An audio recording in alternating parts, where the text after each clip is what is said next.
জি এখন রেকর্ড হচ্ছে sir. Record হচ্ছে? জি স্যার। ওকে, হ্যাঁ হ্যাঁ রেকর্ড হচ্ছে। তাহলে আমরা গত ক্লাসে এতটুকু পড়িয়েছিলাম, এইচএসআই কালার মডেল। তুমি বললে কতটুকু, কে জানি বললে কতটুকু পড়িয়েছিলাম?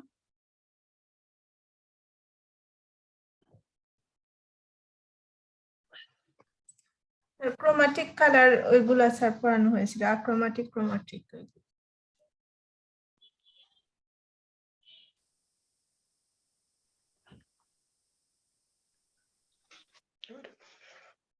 এগুলো পড়ায়নি, কালার মডেল পড়ায়নি, এই যে সিএমওয়াই কে, হ্যাঁ এটা রিলেশনশিপ পড়ায়নি, এগুলো পড়ায়নি। আরজিবি কালার মডেল এগুলো পড়ায়নি।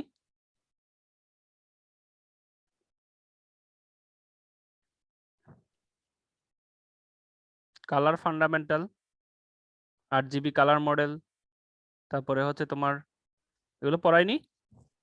স্যার কালার মডেল পড়ানো হয়েছিল স্যার, কালার মডেল পর্যন্ত। ওই তো এগুলো তো পড়ানো হয়েছে মনে হয়, সিএমওয়াই কে, এইচএসআই 1 - জি স্যার। এগুলো পড়ানো হয়েছিল না? এইচএসআই আরজিবি থেকে কিভাবে এইচএসআই কনভার্ট করার স্যার ইকুয়েশন। এগুলা হয় নাই স্যার। আচ্ছা Just ওকে। কালার। তো এইচএসআই কালার মডেল আমরা জানি হিউ, স্যাচুরেশন, ইন্টেন্সিটি। তো এই এইচএসআই কালার মডেলের কালার, তো আমরা এই তিনটা জিনিসকে দিয়ে এই কালার মডেলটাকে রিপ্রেজেন্ট করা হয়। তো আরজিবি এবং মানে এসএসআই থেকে আরজিবি অথবা আরজিবি থেকে এসএসআই কালার মডেলে কনভার্ট করা যায়। তো এটা কনভার্ট করার জন্য এটা একটু মানে কমপ্লিকেটেড বলতে এখানে তোমার আরজিবি কি রেড, গ্রিন, ব্লু, তারপর তার অল্টারনেটিভ কালার গুলো থাকে। আর এর ক্ষেত্রে হচ্ছে তোমার হিউ, স্যাচুরেশন এন্ড ইন্টেন্সিটি, এগুলোর ক্ষেত্রে তো তোমার হিউ হচ্ছে অ্যাঙ্গেল, হ্যাঁ অ্যাঙ্গেল বিবেচনা করা হয়। তো সেক্ষেত্রে এটা একটু জটিল। তো এক্ষেত্রে আমরা জানি কি যে ইন্টেন্সিটি ইকুয়াল টু, তো আমরা যদি 8 জিবির ভ্যালু জানি, রেড, গ্রিন, ব্লু ভ্যালু জানি, তাহলে আমরা এখান থেকে কিভাবে SSI model, hue, saturation, intensity মডেলে কনভার্ট করব, সেটার জন্য আমরা প্রথমে এটাকে একটা ট্রাইঙ্গেলে মানে ইয়ে করা হবে, রেড, গ্রিন, ব্লু। তারপরে হচ্ছে ওখান থেকেই আমরা হিউ, স্যাচুরেশন, ইন্টেন্সিটির ভ্যালু বের করব। তো ইন্টেন্সিটির ভ্যালু কিভাবে বের করব? ইন্টেন্সিটির ভ্যালু হচ্ছে I = R + G + B, ঠিক আছে? I = R + G + B। ওখান থেকে আমরা পাবো হচ্ছে where the quantities R, G, B are the amount of red, green, blue, এটা আমরা জানি। Normalized to the range 0 to 1, মানে এটা হচ্ছে সবসময় পার্সেন্টেজ আকারে থাকে, তো সেজন্য সবসময় ফ্র্যাকশন হয়। এটা আমরা আগে দেখেছিলাম, সবসময় এগুলো ফ্র্যাকশন হয়। The intensity is therefore just the average of red, green, blue component, ঠিক আছে? এগুলার রেড, গ্রিন, ব্লু কম্পোনেন্টের যে এভারেজ থাকে সেটাই হচ্ছে তোমার ইন্টেন্সিটি। তো দ্য স্যাচুরেশন হবে কিভাবে? সেটা হচ্ছে saturation equal to 1 minus minimum of R GB, মানে আর জিবির যে তিনটা ভ্যালু থাকে সেই তিনটা ভ্যালুর মিনিমাম। এটা মিনিমাম অফ 8 জিবি হবে এখানে, আর মিনিমাম অফ 8 জিবি, এই তিনটা ভ্যালুর যে মিনিমাম সেটা সেখান থেকে এই তিনটা ভ্যালুর যে মিনিমাম আছে সেই মিনিমাম ভ্যালুটা নিয়ে 1 থেকে বাদ দিয়ে দিলে সেটা সেই যেটা হবে সেটা হচ্ছে স্যাচুরেশন। ওকে, তো এগুলাকে আমরা এভাবে এই ট্রায়াঙ্গেল আকারে আমরা প্রকাশ করব, ঠিক আছে? তো ইন্টেন্সিটি তো আমরা পেলাম, আর স্যাচুরেশন আমরা পাবো, আর হচ্ছে হিউ, মানে হিউ মানে হচ্ছে অ্যাঙ্গেল, ঠিক আছে? হিউ হচ্ছে অ্যাঙ্গেল, সে এই অ্যাঙ্গেলটাকে এইচ দ্বারা প্রকাশ করা হয়, ঠিক আছে? তো তো অ্যাঙ্গেলটার ভ্যালু আমরা যখন পাবো তখন সেটা আমরা এইচ এর ভ্যালু হিসেবে আমরা ডিনোট করব। তাহলে দেখো এগুলোর জন্য একটা ইকুয়েশন আছে, সেই ইকুয়েশন হচ্ছে cos theta equal to r minus G plus r minus B, মানে যখন আমরা RGB থেকে SSI এ কনভার্ট করব তখন আমরা এখানে এখানে এই ইকুয়েশন দিয়ে আমরা ইয়ে করব, আর এবং জি এর ভ্যালু আমরা পাবো, ঠিক আছে, আর এবং জি এর ভ্যালু আমরা পাবো, সেই সেটা এখানে বসিয়ে দিব থিটার ভ্যালু। তো থিটার ভ্যালু আমরা যেটা পাবো সেটার উপর বেস করে এইচ এর ভ্যালু হবে।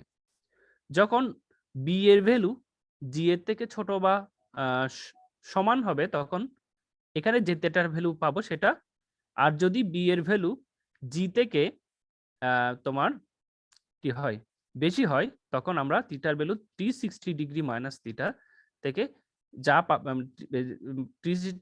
মানে 360 থেকে থিটার ভ্যালু বাদ দিলে যা পাবো সেটা হচ্ছে এইচ এর ভ্যালু। আমরা এস এর ভ্যালু তখন সেক্ষেত্রে আমরা কিভাবে পাবো, 1 minus 3 minimum of R plus G plus B divided by R plus G plus B, এই এখানে বসাই দিব। হ্যাঁ, এখান থেকে আর এই তিনটার মিনিমাম যেটা সেটার সাথে 3 মাল্টিপ্লিকেশন করে যা পাবো সেটা হচ্ছে তোমার সেটা নিয়ে তারপরে হচ্ছে এটা 1 থেকে বাদ দিয়ে দিব।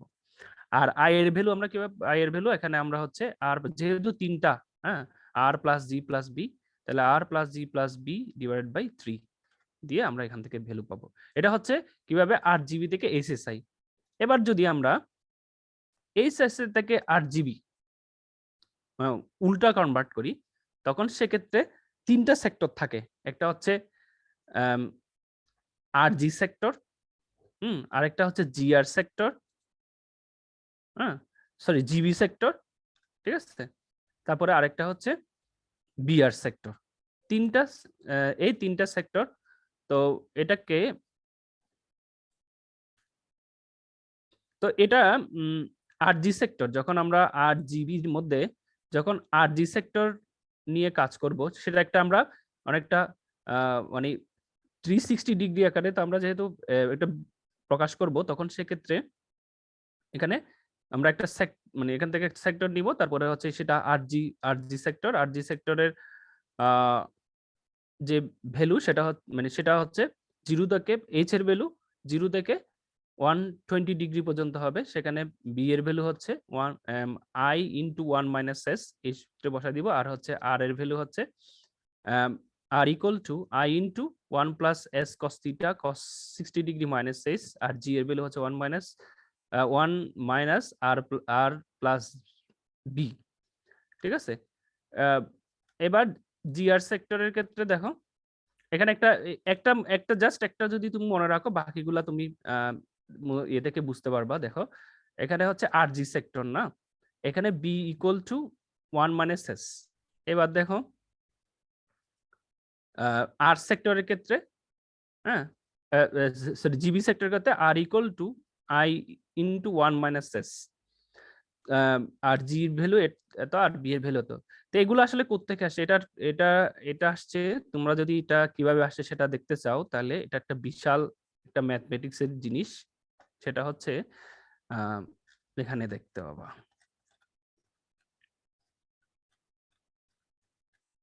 এই যে হ্যাঁ এখান থেকে আসছে এই জিনিসগুলা।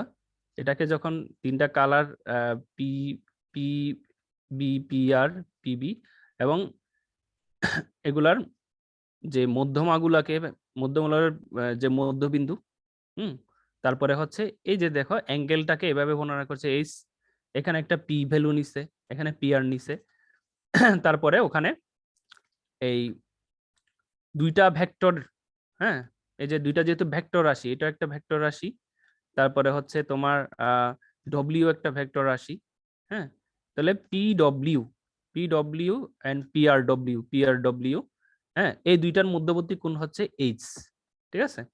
এবার আমরা জানি দুইটা ভেক্টর, স্যার এইচটা কি তাইলে হিউ রিপ্রেজেন্ট করতে? হ্যাঁ হিউ রিপ্রেজেন্ট করে, মানে এখন যা করতেছে মানে এটা হচ্ছে হিউ কিভাবে বের করে।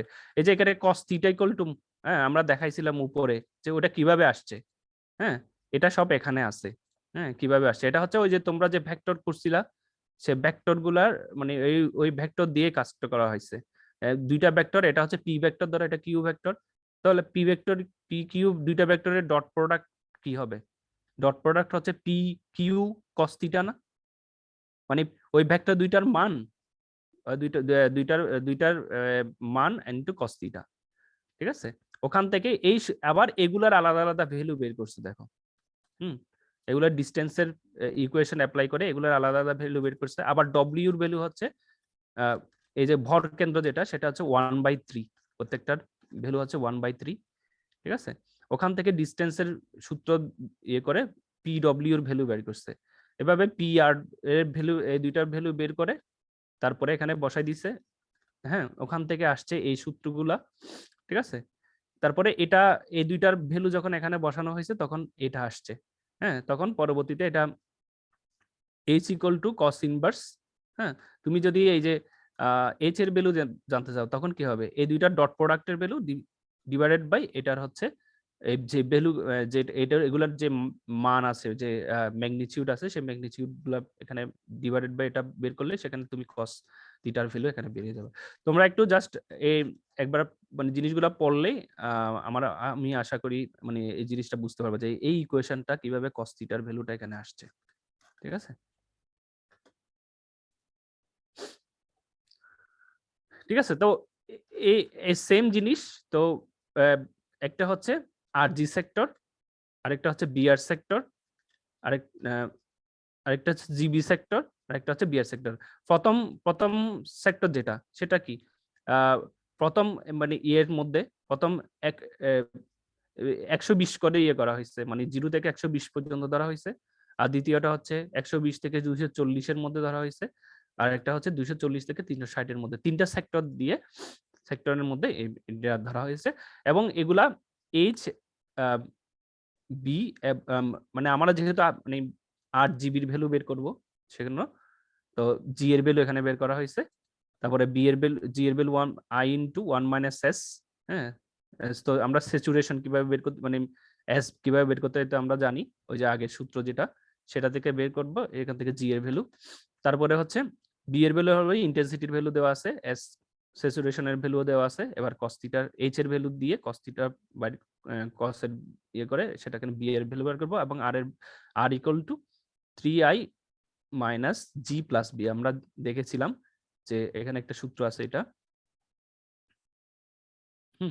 এখান থেকে আমরা ইয়ে থেকে এই আর প্লাস মানে যে কোনো অন্য আরেকটার ভ্যালু, দুইটা ভ্যালু পেলে আর অন্য আরেকটার ভ্যালু আমরা এখানে বের করতে পারবো। তো এগুলো হলো ইকুয়েশন। এগুলা পরীক্ষায় মানে যদি আসে তো ওই ইকুয়েশন গুলো যদি তুমি মনে রাখো, ইকুয়েশন গুলো লিখে দিলে হবে, ঠিক আছে? অত ইয়ে করে আসবে না। আর যদি তোমরা এগুলা কিভাবে আসছে সেটা জানতে চাও তাহলে আমি এই যে এই এখান থেকে 8GB two ACSI two 8GB conversion এই পিডিএফটা একটু দেখলে হবে। তারপরে হচ্ছে আমরা স্যার আমাদের ওই পিডিএফটা দিয়ে দিন স্যার। হ্যাঁ পিডিএফটা আমি দিয়ে দিব তোমাদেরকে, ঠিক আছে? জি স্যার। স্যার ওই আগের ফর্মুলাগুলো থেকে ম্যাথ আসবে? ফর্মুলাগুলো থেকে জি স্যার। ম্যাথ আসবে না, ঠিক আছে? ম্যাথ আসবে না, এগুলো জাস্ট ফর্মুলাগুলো জেনে নাও আর কি। তবে এই পর্যন্ত কোনো জায়গায় কোনো সময় ম্যাথ আসে নাই। হ্যাঁ, প্রিভিয়াস ইয়ার পর্যন্ত কোনো সময় ম্যাথ আসে নাই, আশা করি ম্যাথ আসবে না এটা দেখে। এটাও এক ধরনের OIIQ কালার মডেল, ঠিক আছে? এটা হচ্ছে luminance in phase quadrature model is a recording of RGB for colour television.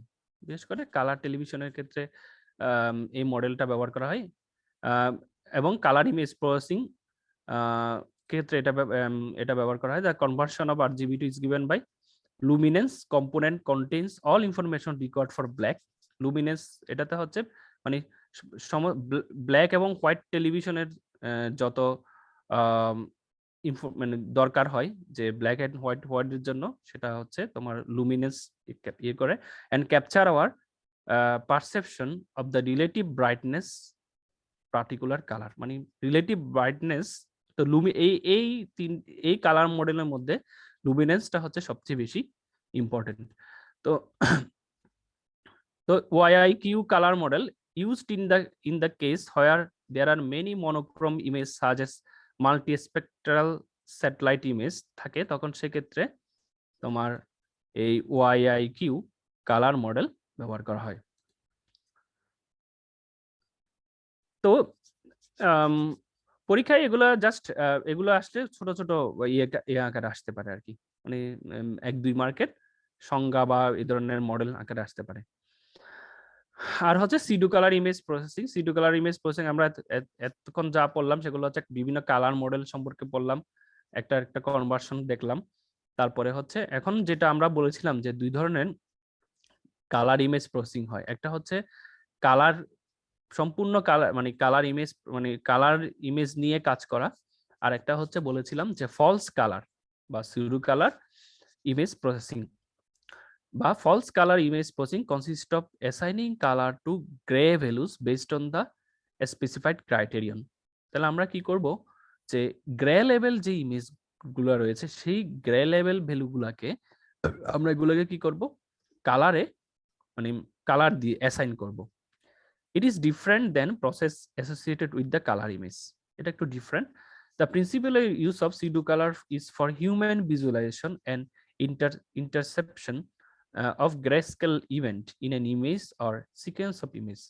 তাহলে আমরা এখানে কি করব যে এই সিডু কালার আসলে মানে কোন ধরো ইমেজ গুলা, বিশেষ করে আমরা যে সমস্ত ইমেজ গুলা পাই, একটা হচ্ছে ধরো ওই এক্স-রের ক্ষেত্রে, তো এই এক্স-রের যে ইমেজ গুলা থাকে সেগুলা সবসময় স্পষ্ট হয় না, হ্যাঁ, আর এগুলো গ্রে লেভেল ইমেজ থাকে। তো কিন্তু আমাদের অনেক সময় দেখা যায় যে কোন একটা মানে এক্স-রে করা হলো, কিন্তু ওখানকার একটা নির্দিষ্ট অঞ্চলকে আমাকে কি করতে হবে, মানে আমাকে মানে বোঝার জন্য এটাকে যদি আমরা কালারে কনভার্ট করতে পারি তাহলে আমাদের বুঝতে সুবিধা। তো সেক্ষেত্রে তখন কি করা হবে, ওই মানে আমাদের সুবিধার জন্য ওই অংশটাকে আমরা কালার মানে একটা অংশকে কালারফুল করে দিব, ঠিক আছে? তো ওই ক্ষেত্রে আমরা এই সিডু কালার ইমেজ প্রসেসিং আমরা ইয়ে করব। তো দুই ভাবে হয় যে সিডু কালার ইমেজ প্রসেসিং দুই ভাবে হয়। একটা হচ্ছে ইন্টেন্সিটি স্লাইস করা, ইন্টেন্সিটিকে স্লাইস মানে কি কেটে কেটে নেওয়া, আর ইন্টেন্সিটি টু কালার ট্রান্সফরমেশন। আরেকটা হচ্ছে ইন্টেন্সিটির মধ্যে মানে গ্রে লেভেলের মধ্যে কালার মানে আমরা কালার চ্যানেলের মাধ্যমে কি করব, রেড গ্রিন ব্লু 3টা কালার চ্যানেল আছে, ওগুলার মাধ্যমে আমরা কালার অ্যাপ্লাই করব। হ্যাঁ, তো আমরা জানি যে সিডু কালার মানে ফলস কালার। মানে in some case there is no color concept for grayscale image but we can assign false color to an image. হ্যাঁ, কেন আমরা কালার অ্যাসাইন করব? Human can distinguish different color better than different shade of gray. এই যে দেখো আমরা যে এই জিনিসটা, এটা কিন্তু একই ইমেজ, মানে একই রকম মানে অবজেক্ট একই, কিন্তু এই জিনিসটা থেকে আমরা এই অংশটাকে মানে কি করতে চাচ্ছি, হাইলাইট করতে চাচ্ছি, ঠিক আছে? কিন্তু আমরা এরকম একটা যদি গ্রে স্কেলের ইমেজ থাকে, এখান থেকে আমরা জিনিসটাকে বোঝা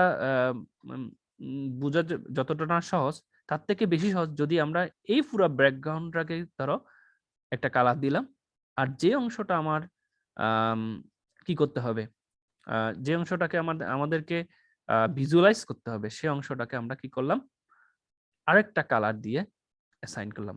তাহলে দেখো আমাদের এখন মানে জিনিসটা বোঝা একদম মানে খুবই সহজ যে এখানে আলাদা এমন একটা জিনিস রয়েছে সেটা নিয়ে এটা আমার মেইন কনসার্ন, ঠিক আছে?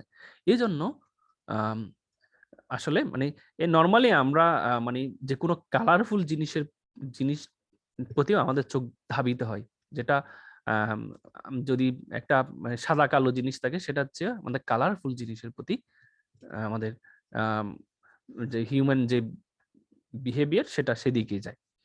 তো আমরা বলেছিলাম যে ইন্টেন্সিটি স্লাইস করা, হ্যাঁ, এটাকে আরেকটার নাম হচ্ছে যে ডেনসিটি স্লাইসিং, হ্যাঁ, অথবা piecewise linear function. Piecewise linear function. If an image is interpreted as 3D function, যদি একটা ইমেজকে আমরা 3D ফাংশনে একটা ইমেজকে কনভার্ট করি, the method can be viewed as one of placing plane parallel to a coordinate plane of an image. তাহলে আমরা একটা plane করব, and each plane then slices of function in the area of intersection. তো আমরা একটা slicing plane করলাম, করার পরে আমরা সেই ইমেজটাকে তখন কি করব, ক্ষুদ্র ক্ষুদ্র অংশে বিভক্ত করব, স্লাইস করে ফেলবো।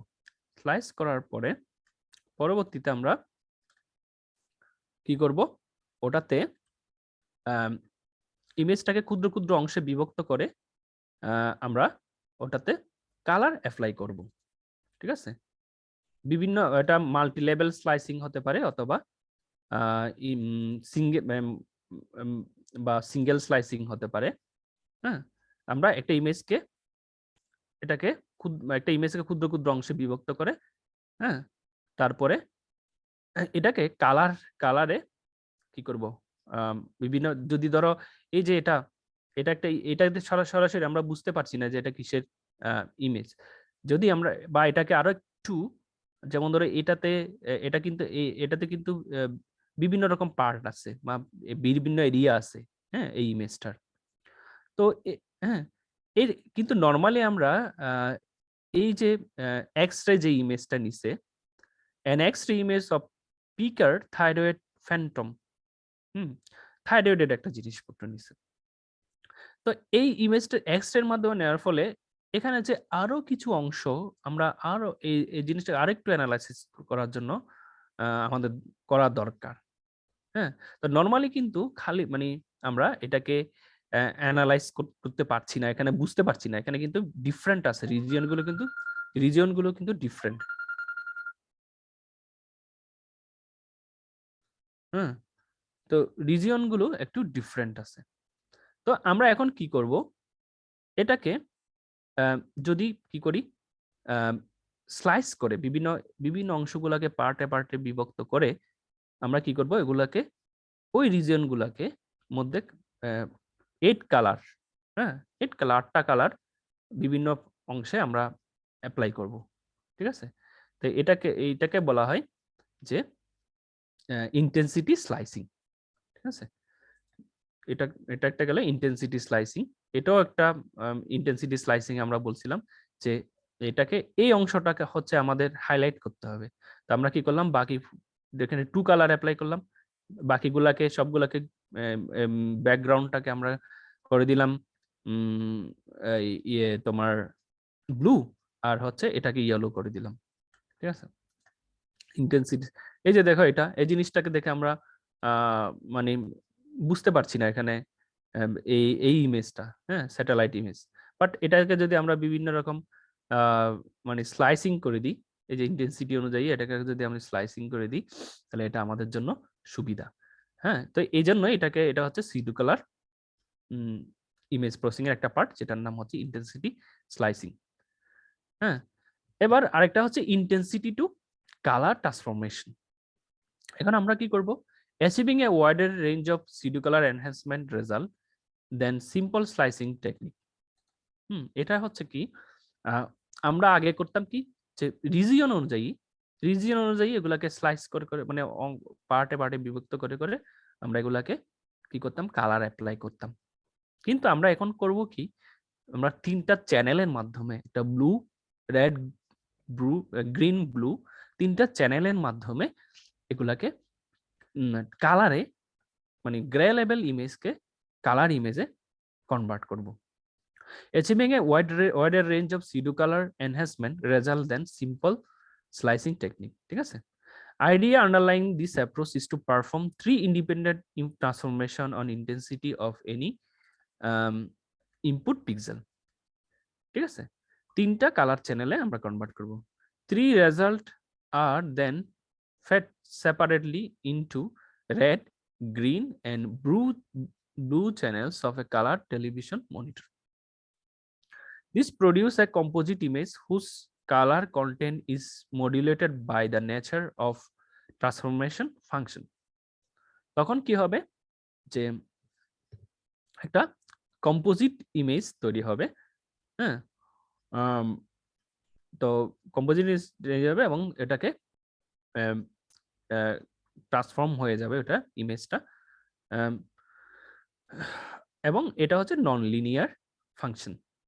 ওকে, আমরা দেখি পরবর্তীতে এই যে তিনটা চ্যানেল গ্রে স্কেল ইমেজ পাবো, assigning colour to grey level based on specific mapping function. আমাদের কিন্তু আগে থেকে ম্যাপিং করে নিতে হবে যে কোথায় কিরকম কোন জায়গা কোন অংশগুলাতে মানে কিভাবে আমরা এই চ্যানেলগুলো অ্যাপ্লাই করব, ঠিক আছে। তারপরে গ্রে স্কেল ইমেজ, তারপরে হচ্ছে রেড ট্রান্সফরমেশন, তখন রেড কম্পোনেন্ট হবে, green transformation green component, blue transformation blue component হবে। এটা দেখো এই যে ইন্টেন্সিটি টু কালার ট্রান্সফার, এটা কিভাবে আমরা করছি দেখো। এখন তিনটা চ্যানেল রেড গ্রিন ব্লু, এখানে তিনটা কালারেই আমরা দিতে পারবো শুধু। তো an x-ray image of garment bag, হ্যাঁ, একটা এক্স-রে ইমেজ আমরা পেলাম। পরে an image of an garment bag with a simulated explosive device, হ্যাঁ, এটা হচ্ছে এটাকে আরেকটু সিমুলেট করলো, করার পরে হ্যাঁ এটাকে ট্রান্সফর্ম করলো, রেড গ্রিন এবং ব্লু। এই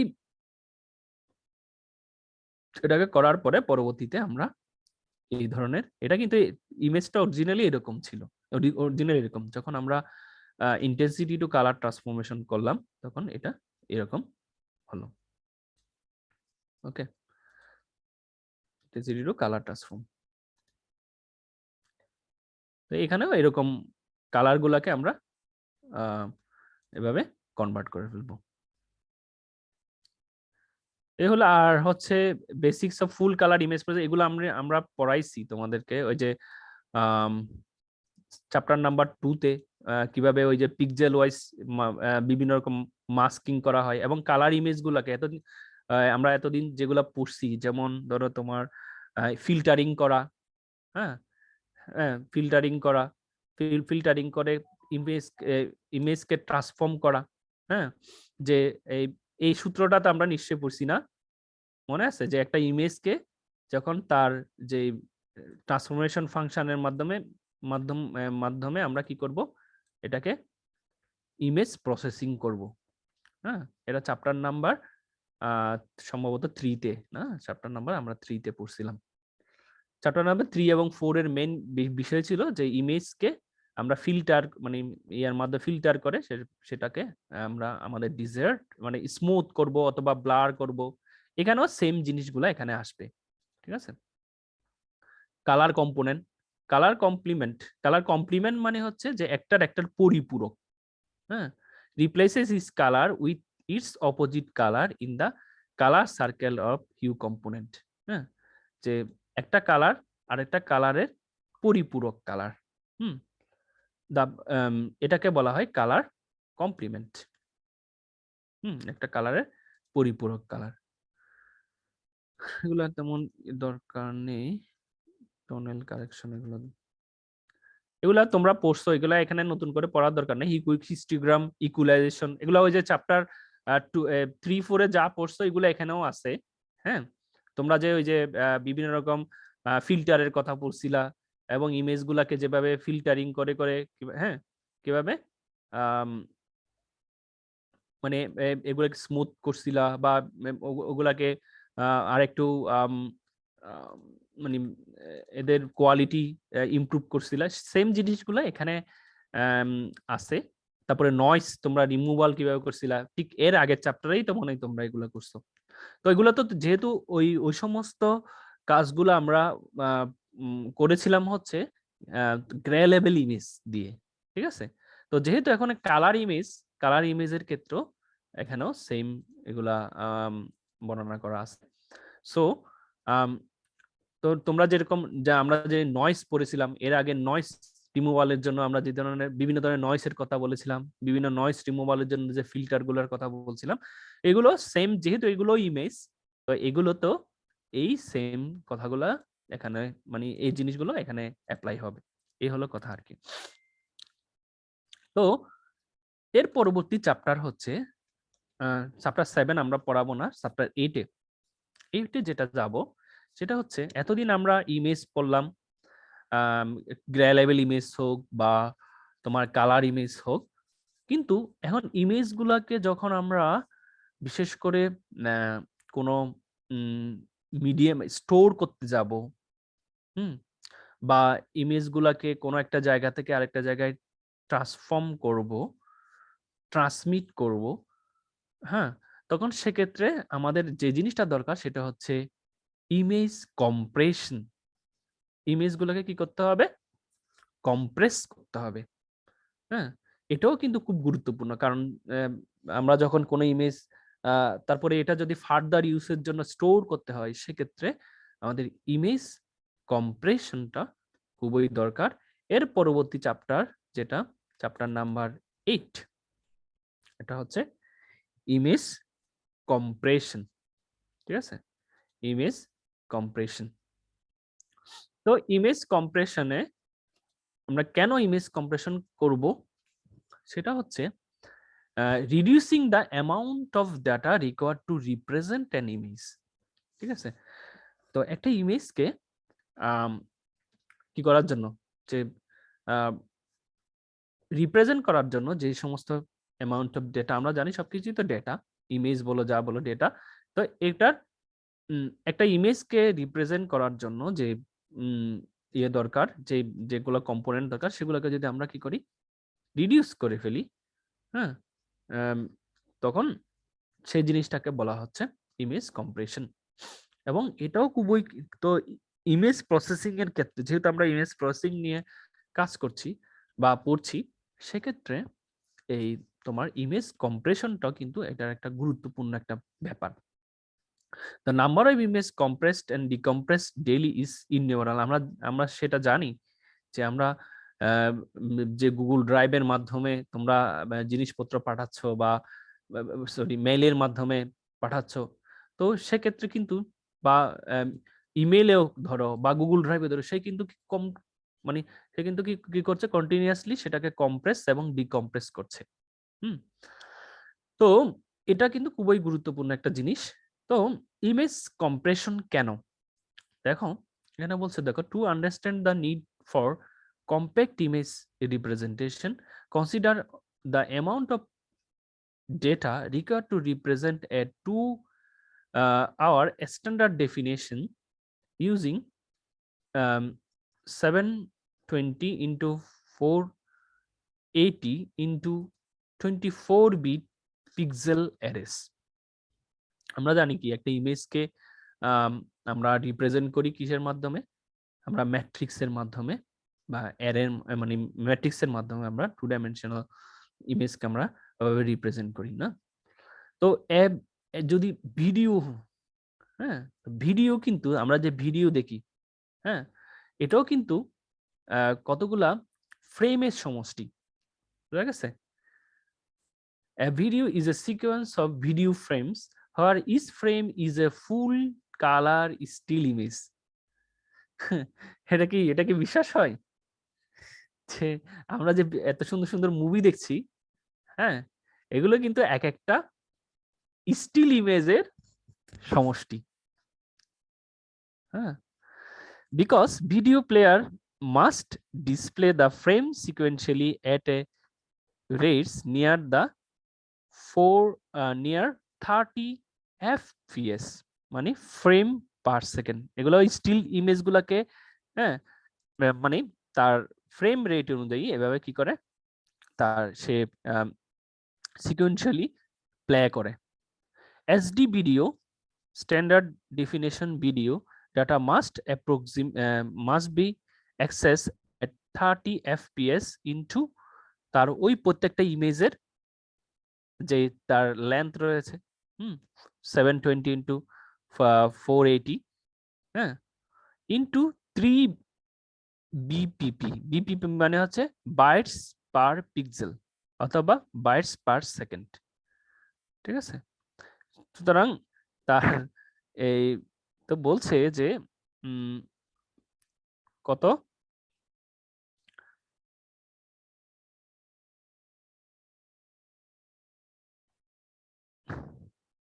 এটা হচ্ছে 31 মিলিয়ন সামথিং হবে বিপিএস।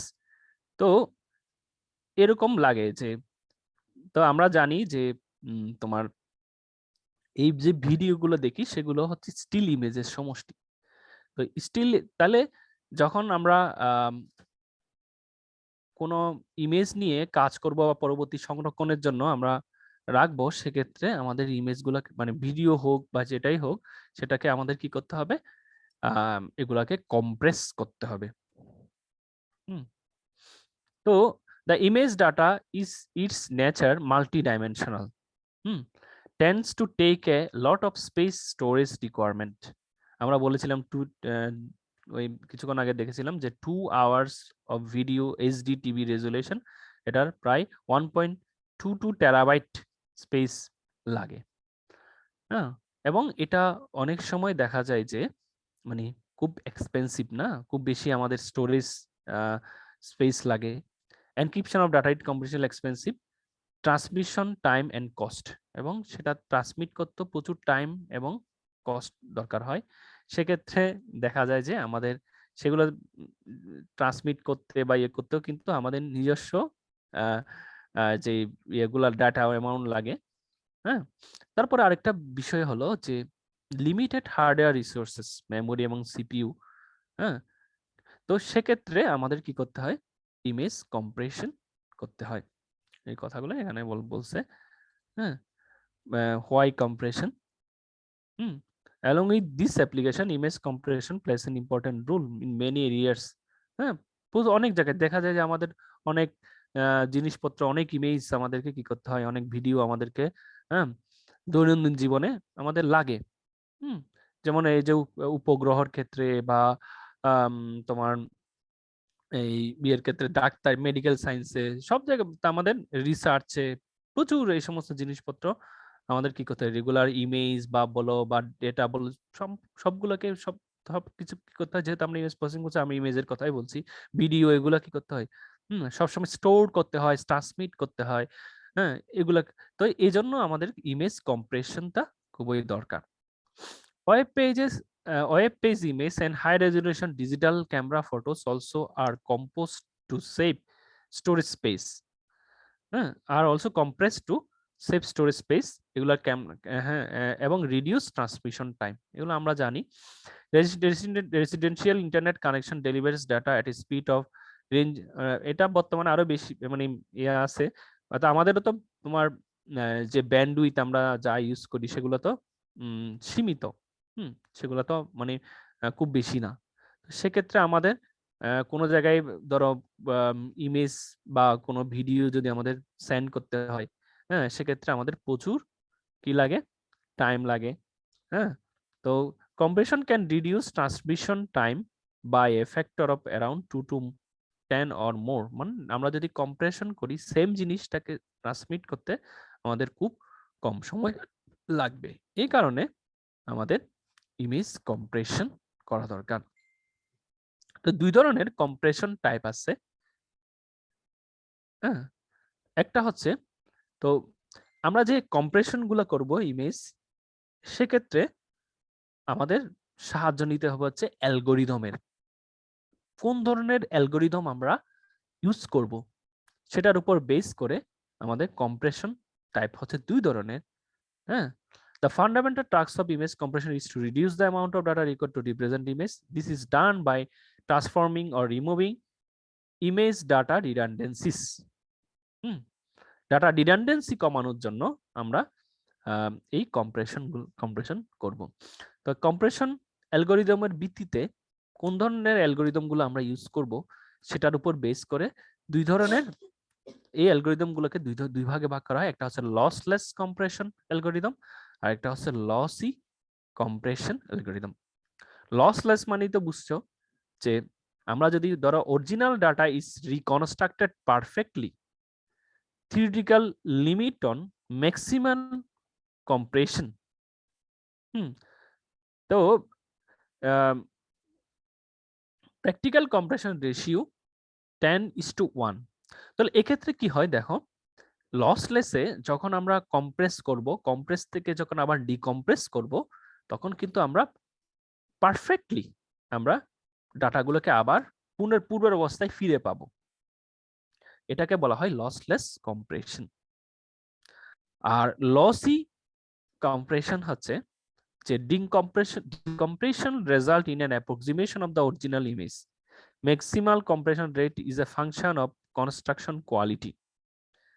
হ্যাঁ, তো এক্ষেত্রে কি হয় তোমার, লসি কম্প্রেশনের ক্ষেত্রে আমরা যখন ডিকম্প্রেস করব সেক্ষেত্রে আমরা মানে অরিজিনাল ইমেজ ফুল পাই না, আমরা কি পাই, ওটার একটা অ্যাপ্রক্সিমেট পাই। ঠিক আছে, অ্যাপ্রক্সিমেট পাই। এই জন্য এটার নাম হচ্ছে লসি। তো দুই ধরনের অ্যালগরিদম আমরা পরবর্তীতে আসবে এগুলো নিয়ে। কম্প্রেশন টাইপস কোন ধরনের? স্যার, হ্যাঁ বলো। কম্প্রেশন এন্ড শ্রিঙ্কিং এই দুইটার মধ্যে স্যার ডিফারেন্সটা কি? কি বলছো? শ্রিঙ্কিং এন্ড কম্প্রেশন এই দুইটা কি সেম জিনিস? না না না না, কম্প্রেস করা মানে হচ্ছে এটার যে সাইজ আছে, হ্যাঁ, এটাকে ইয়ে করে ফেলা। ঠিক আছে, একদম কমায়, মানে এটা বিভিন্ন অ্যালগরিদম ইউজ করে, টেকনিক ইউজ করে এটার সাইজ কমানো। শ্রিঙ্কিং তো আমরা সাইজটা কমাই স্যার, পিক্সেল কমাই। এটার মধ্যে একটা বেসিক ডিফারেন্স আছে, এটা সামনে গেলেই পাবা। কেন? যখন এক্ষেত্রে আমরা বিভিন্ন রকম টেকনিক ইউজ করে আমরা সেগুলোকে কম্প্রেস করব, আবার পরবর্তীতে এগুলোকে আবার ডিকম্প্রেস করব আমাদের প্রয়োজনের জন্য। ঠিক আছে, তো এখানে আবার ডাটা লস হওয়া, ডাটা লস না হওয়া, এগুলোর উপরও মানে এগুলার ব্যাপার স্যাপার আছে। ঠিক আছে, তো এটা আমরা সামনে গেলেই বুঝবা। মানে আমরা যখন জেপিজি, পিএনজি এগুলা যে কম্প্রেশন টেকনিক অ্যালগরিদম এগুলো যখন পড়বো তখন ওই জিনিসগুলো বুঝবা। ঠিক আছে, একটু সামনে আসছি। তারপর হচ্ছে দুইটা ক্যাটাগরিতে কম্প্রেশনের ক্যাটাগরিজ অফ কম্প্রেশন অ্যাপ্লিকেশন, একটা হচ্ছে ট্রান্সমিশন আর একটা হচ্ছে স্টোরেজ কম্প্রেশন। একটা হচ্ছে আমরা বিশেষ করে কম্প্রেশন দুই কারণে করি, দুইটার জন্য। একটা হচ্ছে ট্রান্সমিট করার জন্য কোন একটা মিডিয়াম, বিশেষ করে তোমার ইন্টারনেটের মাধ্যমে। আরেকটা হচ্ছে স্টোরেজ, মানে আমাদের যে সেকেন্ডারি স্টোরেজ গুলো রয়েছে, সেকেন্ডারি স্টোরেজের জন্য, স্টোরেজ এগুলোর জন্য আমরা কম্প্রেশন করি। ঠিক আছে, সেজন্য একটার নাম হচ্ছে ট্রান্সমিশন কম্প্রেশন, ট্রান্সমিশন টাইম এবং throughput limit computation time, interactively demand short response time.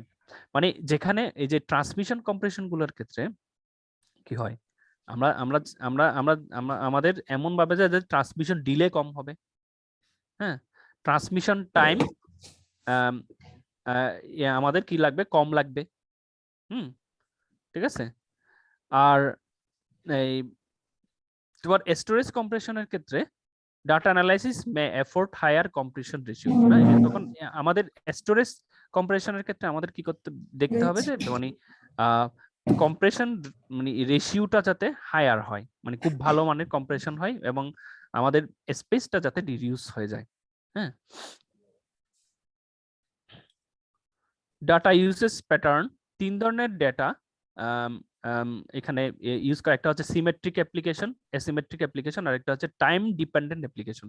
তিন ধরনের অ্যাপ্লিকেশন। একটা হচ্ছে data is typically compress and decompress the same number of time. Compression and decompression involve roughly the same computation. যেমন video telephony, মানে দুইটা কি করতে হবে, সিমেট্রিক থাকতে হবে, একই সাথে কম্প্রেশন এবং একই সাথে তোমার ডিকম্প্রেস হতে হয় এই সমস্ত এর ক্ষেত্রে। যেমন ভিডিও টেলিফোনের ক্ষেত্রে। আরেকটা হচ্ছে অ্যাসিমেট্রিক অ্যাপ্লিকেশন, এটা হচ্ছে data is typically compress once and decompress many time.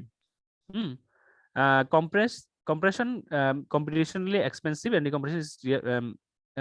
decompression in real time, যেমন offline skin rendering in a computer game or movie। হ্যাঁ, তো সেক্ষেত্রে তোমার মানে একই সাথে কম্প্রেশন এবং ডিকম্প্রেস না হলে চলবে, যে একবার কম্প্রেস করবা আর ডিকম্প্রেস তোমার ইচ্ছা মতো তোমার যখন দরকার হবে তখন তুমি সেটা ডিকম্প্রেস করবা। আরেকটা হচ্ছে টাইম ডিপেন্ডেন্ট, সেটা হচ্ছে নির্দিষ্ট টাইম, যেমন data typically time resolve and may be skip upon failure. এটা হচ্ছে যে তোমার কি করতে হবে, যেমন video transmission over network with packet loss না, কোনো আমরা দেখি যে যখন স্ট্রিমিং করা হয়, হ্যাঁ, তো সেক্ষেত্রে দেখা যায় যে তোমার কোনো সময় মানে প্যাকেট লস হলে কি হয়, ওটাই স্কিপ করে যায়, বাট এমন না যে মানে ভিডিওটা কি হয় মানে কমপ্লিটলি কোনো কারণে যদি ফল্ট হয় ভিডিওটা কি হচ্ছে মানে তোমার আর রান হবে না, এরকম না। এটা হচ্ছে টাইম ডিপেন্ডেন্ট অ্যাপ্লিকেশন। তো আমরা data compression, it refers to the processing of reducing amount of data required to represent given quality of information. তাহলে ডাটা কম্প্রেশন হচ্ছে যে তোমার the process of reducing the amount of data required to represent a given quantity of information, যে একটা জিনিস কে represent করার জন্য হ্যাঁ যে পরিমাণ ডেটা দরকার, হ্যাঁ সেটার থেকে যদি আমরা কি করি, ডাটা কমাই ফেলি, হ্যাঁ কমানোর যে প্রসেস সেটাকে বলা হচ্ছে তোমার data compression. Data and information same thing না, সেটা তোমরা জানো। ডেটা এবং ইনফরমেশনের মধ্যে পার্থক্য কি?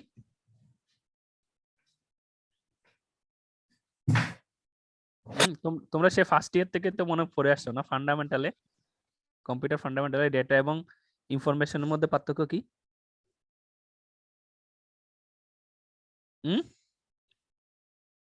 পারবা কেউ ডেটা এবং ইনফরমেশনের মধ্যে পার্থক্য?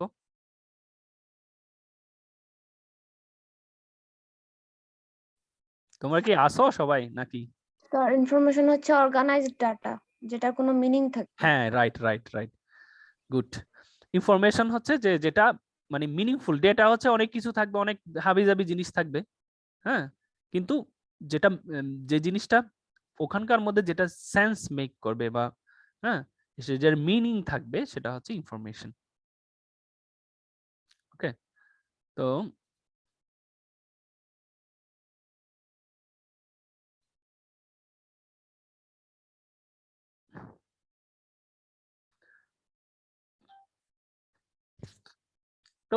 Redundancy versus compression ratio.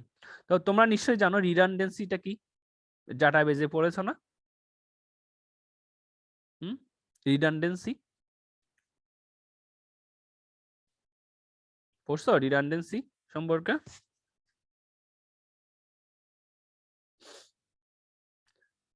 Redundancy মানে হচ্ছে যে মানে প্রাচুর্যতা, মানে অনেক ডাটা থাকবে, প্রচুর ডাটা থাকবে, হ্যাঁ মানে একই জিনিস বারবার থাকবে, হ্যাঁ এটা হচ্ছে রিডান্ডেন্ট বলা হয়। হ্যাঁ, তো আমরা যদি এমন হয় যে একই জিনিস বারবার আছে, সেটাকে যদি আমরা কি করি, সেটা এমন একটা ফরম্যাটে নিয়ে আসি যে না একই জিনিস বারবার রাখবো না, হ্যাঁ, তো তখন আমাদের কি হয়ে গেল, তখন ডাটাটা মানে তখন ওই ডাটা কি হয়ে যাবে, কমে যাবে। কমে গেলে ডাটার যখন কমবে তখন তোমার স্পেসও কমবে, হ্যাঁ, তো এটাও একটা বিষয় রয়েছে। তো data are the means by which information conveyed, তো various amount of data can be represent the same amount of information না, এটা হচ্ছে রিডান্ডেন্সি, যে অনেক একই জিনিসকে বর্ণনা করার জন্য হ্যাঁ বেডে অনেক ডেটা রয়ে গেছে। তো আমরা সেক্ষেত্রে আমরা কি করব, let B and the denote the number of bits to represent of the same information. হ্যাঁ, the relative data redundancy of the representation with b bits is equal to 1 minus 1 by c। হ্যাঁ, c কে বলা হয় এখানে data c কে বলা হয় তোমার compression ratio is defined as c equal to b by b prime। তাহলে আমরা হচ্ছে যে একটা জিনিসকে রিপ্রেজেন্ট করার জন্য, হ্যাঁ সেম ইনফরমেশনকে রিপ্রেজেন্ট করার জন্য দুইটা জিনিস, দুইটা বিট আছে বি এবং বি, হ্যাঁ এটা সেম জিনিস, হ্যাঁ তো আমরা ডাটা রিডান্ডেন্সিকে এই ইকুয়েশন দ্বারা প্রকাশ করব এবং এখানে বলা হচ্ছে সি এবং C equal to B by এটা হচ্ছে কম্প্রেশন রেশিও। তো if C equal to 10, C এর ভ্যালু যদি 10 হয় তাহলে আমরা বুঝবো 10 ডিভাইডেড বাই কোনো কিছু না থাকা মানে তো 1. For larger representation has 10 bits of data for every 1 bit of data is a smaller representation. তাহলে এক্ষেত্রে আমরা বলবো যে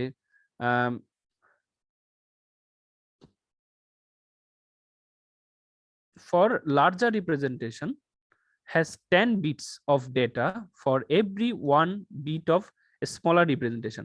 মানে একটা বিটকে মানে একটা জিনিসকে যদি মানে ছোটভাবে প্রকাশ করতে চাই তাহলে ওটাকে 1 বিটে প্রকাশ করা যাবে, আর এটাকে যদি সেম জিনিসকে যদি আমি বড়ভাবে প্রকাশ করি মানে বড় স্কেলে, তখন সেটা হয়ে যাবে ওই 1 বিট সমান 10 বিট হয়ে যাবে।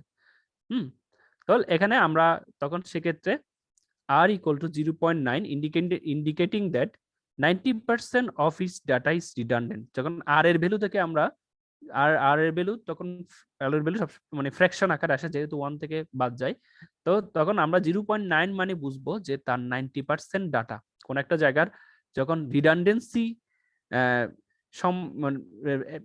যে ভ্যালু আছে সেই ভ্যালু থেকে আমরা বুঝবো যে এটার এত পার্সেন্ট ডেটা ইজ রিডান্ডেন্ট।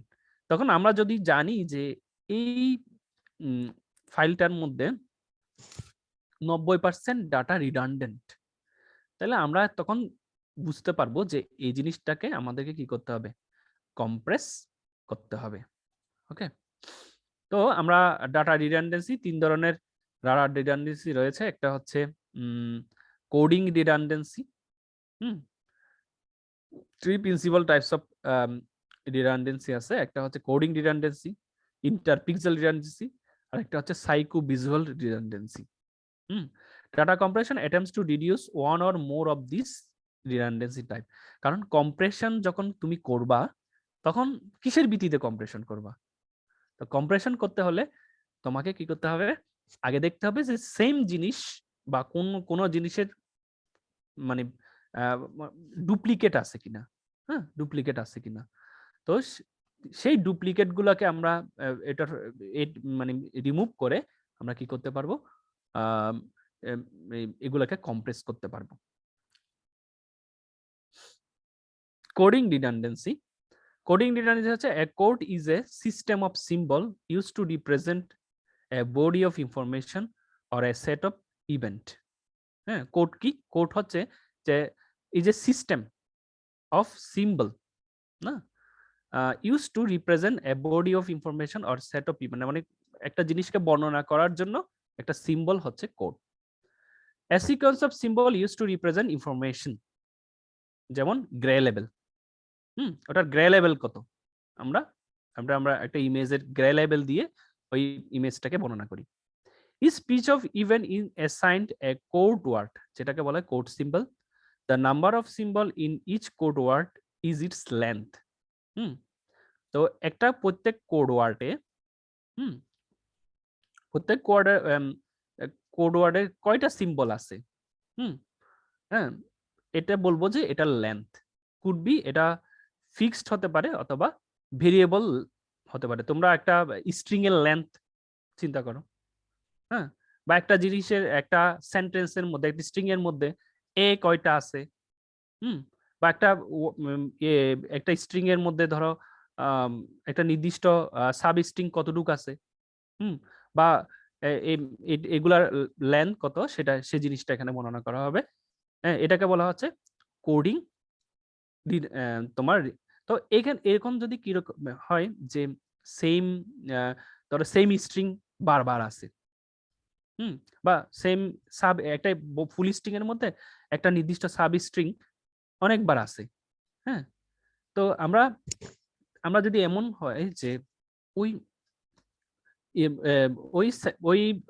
মানে স্ট্রিংটা থেকে ওই সাব স্ট্রিংটার মধ্যে যদি আমরা এমন কোনো ইয়ে করি যে এমন কোনো মেকানিজম করি যে ওখান থেকে আমরা শুধুমাত্র ওই সাব স্ট্রিংটাকে আমরা একবারই রাখবো, তো যখন দরকার হবে সেটাকে তখন ওই একবারেই রাখবো, পরবর্তী বাকি সবগুলার স্পেস গুলা কমাই ফেলবো, তাহলে তখন কি হবে, এটা কম্প্রেসড হয়ে যাবে।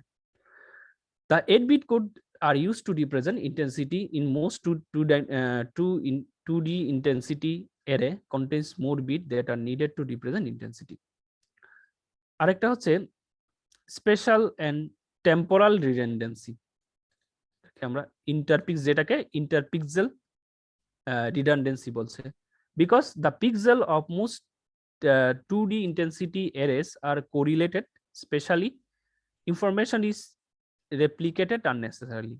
এখন কি হয়, এই ধরনের redundancy সেটা হচ্ছে যেমন in video sequence temporally correlated pixel also duplicate information, মানে একটার সাথে একটা কোরিলেশন রয়েছে, পিক্সেল গুলোর একটার সাথে একটার কোরিলেশন রয়েছে। হ্যাঁ, তো সেক্ষেত্রে আমরা এই জিনিসটাকেও কোরিলেশন, এই যে একটা পিক্সেলের সাথে আরেকটা পিক্সেলের যে কোরিলেশন, হ্যাঁ, সেটাও একটা রিডান্ডেন্সি ধরা হচ্ছে। যদি আমরা সেটাকেও কমাইতে পারি তাহলে আমরা ইমেজটাকে কম্প্রেস করতে পারবো। আরেকটা হচ্ছে psychovisual redundancy, in most 2-dimensional intensity arrays contain information that is ignored by human visual system. It is redundant in sense that it is not used. ঠিক আছে, মানে কোন কিছু কিছু জিনিস আছে যে মানে আমরা হিউম্যান ভিজুয়াল সিস্টেম সেটাকে কি করতে পারেন, মানে আমাদের যে লিমিটেশন হেতু, আমাদের চোখেরও তো একটা লিমিটেশন রয়েছে, আমরা সব ধরনের বস্তু বা সব ধরনের কালার বা সবকিছু আমরা কি করতে পারি না, সবগুলোকে প্রপারলি সেন্স করতে পারি না। তো এটাও এক ধরনের মানে রিডান্ডেন্সি, যেহেতু আমাদের চোখ সেটাকে করতে পারেনি। হ্যাঁ, আমরা এই ইনফরমেশনটা আমরা গ্যাদার করতে পারিনি, ইগনোর করা হয়েছে। তো এটা হচ্ছে এক ধরনের তোমার রিডান্ডেন্সি। ওকে, তো আমরা আজকে রাখি, কারণ নেক্সট এগুলো হচ্ছে কিছু অ্যালগোরিদম আছে, অ্যালগোরিদম গুলো এগুলো একটু টাইম দিয়ে মনে হয় একটু করা দরকার। ঠিক আছে, আর তোমাদের মনে আমি ইয়েতে হফম্যান কোডিং পড়াইনি না তোমাদের অ্যালগোরিদমে, হফম্যান কোডিং পড়াইনি। তো এই দেখো লসি মেথডে কিন্তু অনেকগুলো অ্যালগোরিদম রয়েছে। হ্যাঁ, এই অ্যালগোরিদম গুলা করতে হবে, একটু পড়তে হবে, অ্যালগোরিদম গুলো সম্পর্কে একটু জানতে হবে, কিভাবে কাজ করে এগুলো সম্পর্কে একটু জানতে হবে। এটা বেশি নাই, এখন বললাম এই বাকি চ্যাপ্টার গুলো আমরা একটু সিলেক্টিভ পড়াবো, বাকি চ্যাপ্টার গুলো স্লাইডও বেশি না, একটু সিলেক্টিভ পড়াবো। আশা করি আর বেশি ক্লাস লাগবে না তোমাদের কোর্স শেষ করাতে। ওকে, তাহলে আজকে এখানে রাখছি নাকি? আর তোমরা করো, এই যে চ্যাট বক্সে তোমাদের প্রেজেন্টটা দিয়ে দাও, মানে তোমাদের জাস্ট আইডি নাম্বারটা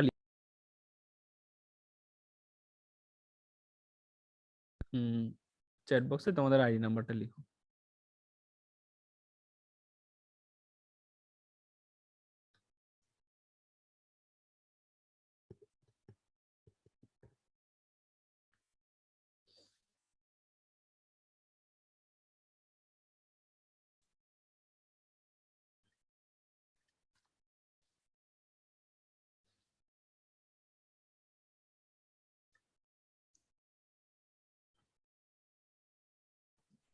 স্যার, ইমেজ প্রসেসিং এ কি আমাদের কোনো প্র্যাকটিক্যাল কাজ নাই? তোমাদের এটা প্র্যাকটিক্যাল কাজ অনেক আছে, যেগুলো পড়াচ্ছি সবগুলোই কিন্তু প্র্যাকটিক্যাল কাজ। তোমাদের যে কালার মডেল পড়ালাম, তোমাদের যে এর আগে ফিল্টারিং পড়ালাম, এগুলো কিন্তু সবগুলো প্র্যাকটিক্যাল কাজ। তোমাদের একটা সাইটের নাম বলছিলাম, মনে আছে? না স্যার। কি মনে, গত ক্লাসে তো বলছিলাম, গেক্স ফর গেক্স। আচ্ছা, হ্যাঁ, গিগস ফর গিগস। না স্যার, আমি বলতেছি স্যার, মানে এগুলা তো স্যার আমরা হচ্ছে স্যার প্র্যাকটিক্যালি কি করব না আমাদের ল্যাবে বা কোনো, তোমাদের একটা এই সাবজেক্টের কোনো ল্যাব নাই? আচ্ছা, এই সাবজেক্টের কোনো ল্যাব নাই, এটা ল্যাব ওই এবার নতুন সিলেবাসে ইনক্লুড করা হয়েছে, ঠিক আছে? যারা এখন এই 1-1 এ আছে,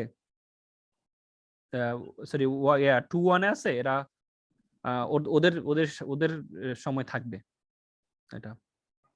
তো বলেছিলাম তোমরা ওই যে ওই সাইটটাতে গিয়ে ওর পারবা আশা করি, সেজন্য আমি আর দেখাচ্ছি না ওগুলা।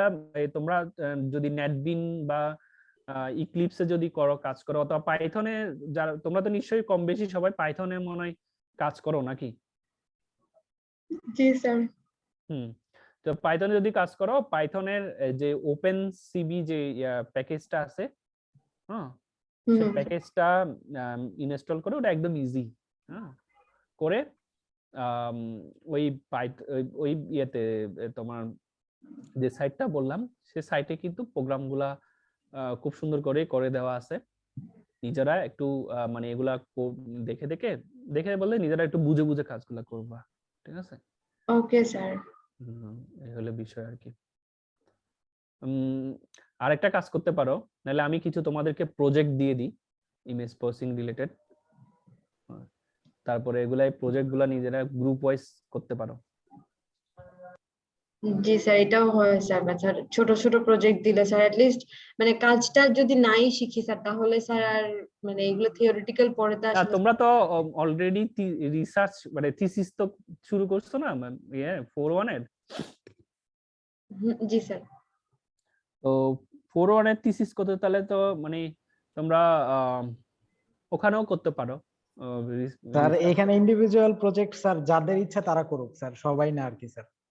হ্যাঁ, আচ্ছা ঠিক আছে, এটা মানে ইয়ে থাকলো আর কি, অপশনাল থাকলো। তোমরা যদি খুব আগ্রহী হও তাহলে তোমরা প্রজেক্ট করতে পারো, আমি কিছু তোমাদের প্রজেক্ট দিয়ে দিতে পারি, সেই অনুযায়ী তোমরা ইমেজ প্রসেসিং এ কিন্তু এখন প্রচুর কাজ হচ্ছে। ম্যাক্সিমাম কাজেই দেখবা কোনো না কোনো কারণে মানে কোনো কাজে ইমেজ প্রসেসিং ঘুরে ফিরে আসতেছে।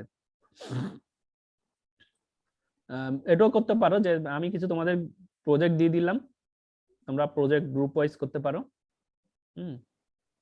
তো এটা যেহেতু প্র্যাকটিক্যাল নাই, সেজন্য আমি মানে এটাতে ফোর্সও করতে পারতেছি না, ঠিক আছে?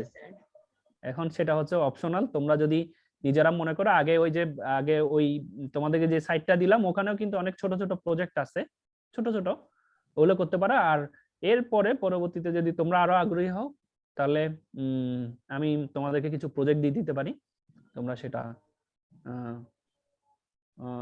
ইয়ে করতে পারো, ঠিক আছে? আমার সাথে যোগাযোগ করতে পারো, ঠিক আছে? এ হলো বিষয়। আর অনেকেই তো একজনই, এই যে 2-1 জন বললা যে তোমরা যারা ইন্টারেস্টেড না তাদেরকে আমি তার ওটা নিয়ে, যেহেতু ল্যাব নাই সেই হিসেবে তো আমি তো জোরও করতে পারি না, ঠিক আছে? ভালো বিষয়। আর যারা করতে চাও তারা আমার সাথে যোগাযোগ করো, আমি তোমাদেরকে আগে অবশ্যই তোমাদের যে লিঙ্কটা দিছি ওইখানকার সমস্ত প্রোগ্রামগুলো করতে হবে আগে, ঠিক আছে? ওগুলা করার পরে তারপরে আমার কাছে আসবে, আমি তোমাদেরকে প্রজেক্ট দিয়ে দিব কিছু। ওগুলো যদি ভালো কিছু করতে পারো, হয়তো পাবলিকেশনও হতে পারে, হলেও হতে পারে, ঠিক আছে? রিয়েল লাইফ কিছু জিনিসপত্র দিব, ওগুলো করতে পারো। তবে ইমেজ প্রসেসিং নিয়ে যদি তোমরা ভালো কাজ করতে পারো, তাহলে কিন্তু মানে তোমাদের মানে ইয়ে তো তোমার রিসার্চেও তোমাদের ইমেজ প্রসেসিং দিয়ে প্রচুর কাজ করার সুযোগ আছে। তোমরা যে সমস্ত জিনিসগুলো পড়ছো বা করছো, বা সামনে পড়বা, সামনে আরো আমরা মরফোলজিক্যাল ইমেজ প্রসেসিং পড়াবো, তারপরে এই চ্যাপ্টারের পরে তারপর আরো আরো বেশ কিছু জিনিসপত্র মানে জিনিস আছে, তো তোমরা এগুলো নিয়েও রিসার্চ করতে পারো, ঠিক আছে? এই হলো বিষয় আর কি। আর তোমরা ওগুলো করার পরে আমাকে যদি কারো যারা আগ্রহী হও, হ্যাঁ, বিষয়ে আরো মানে এই জিনিসগুলো সম্পর্কে আরো ভালো জানবা, তাহলে আমি কিছু প্রজেক্টও তোমাদেরকে অ্যাসাইন করে দিতে পারবো, আশা করছি, ঠিক আছে? তাহলে তোমরা সবাই